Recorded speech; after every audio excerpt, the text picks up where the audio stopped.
রাজনৈতিক পট পরিবর্তনের পর বাংলাদেশ পুলিশের পোশাক ও লোগো পরিবর্তনের বিষয়ে আলোচনা চলছিল। এরই মধ্যে নতুন পোশাকের ট্রায়াল সম্পন্ন হয়েছে। এবার পুলিশের লোগোতে পরিবর্তন আসছে। বর্তমান লোগোতে থাকা পালতোলা নৌকা বাদ দেওয়া হচ্ছে।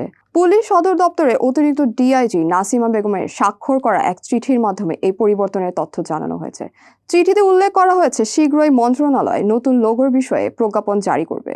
নতুন লোগোটি দেখতে কেমন হবে সে বিষয়ে চিঠিতে বিস্তারিত জানানো হয়েছে। লোগোতে থাকবে পানির উপরে জাতীয় ফুল শাপলা, তার সাথে যুক্ত হবে ধান ও গমের শীষ। এছাড়াও পাটের পাতার তৈরি একটি টবের মধ্যে বাংলা হরফে পুলিশ লেখা থাকবে। লোগো পরিবর্তনের বিষয়ে চিঠিতে আরও বলা হয়েছে, বাংলাদেশ পুলিশের বিদ্যমান মনোগ্রাফ লোগো পরিবর্তনের জন্য গৃহীত সিদ্ধান্ত অনুযায়ী নতুন মনোগ্রাফ লোগো চূড়ান্ত করা হয়েছে, যা ইতিমধ্যে কর্তৃপক্ষের অনুমোদন লাভ করেছে এবং এখন কেবল প্রজ্ঞাপন জারির অপেক্ষায় আছে। এই পরিস্থিতিতে জেলা ও ইউনিয়ন পর্যায়ে ব্যবহৃত পতাকা, সাইনবোর্ড, ইউনিফর্ম এবং অন্যান্য সামগ্রীতে ব্যবহৃত মনোগ্রাফ লোগো ব্যবহারের জন্য অনুরোধ করা হয়েছে। চিঠিতে স্পষ্টভাবে বলা হয়েছে যে এ সংক্রান্ত প্রজ্ঞাপন জারি হওয়ার সাথে সাথেই নতুন লোগো যথাযথভাবে ব্যবহার করতে হবে। এর আগে পুলিশের মনোগ্রাফ পরিবর্তন করা হয়েছিল 2004 সালের 10 ফেব্রুয়ারি।